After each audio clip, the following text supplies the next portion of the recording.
In a previous video, I showed you the eWASM virtual machine runner and debugger for the web.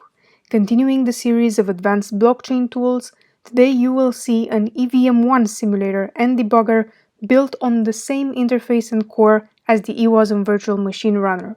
The VM core is extensible with other opcodes and compatible with other functional or stack-based VMs.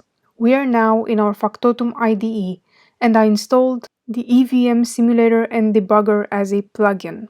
This is the YUL contract, which calls several opcodes and stores a value, and with solc I compiled this code to EVM1 bytecode. And here I have the contract's interface description. One function named main with 2 inputs and several outputs.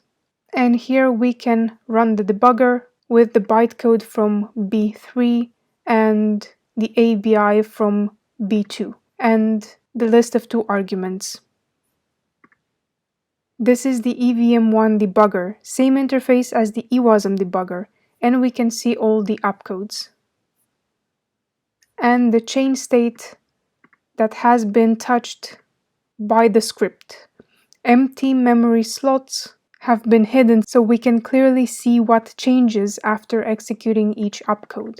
And we can see the input and output values for each opcode function and all the stack changes.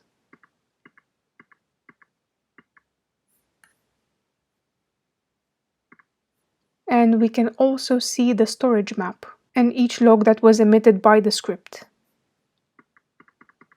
And finally, we see the script's encoded output, the final memory and stack view, and the decoded output.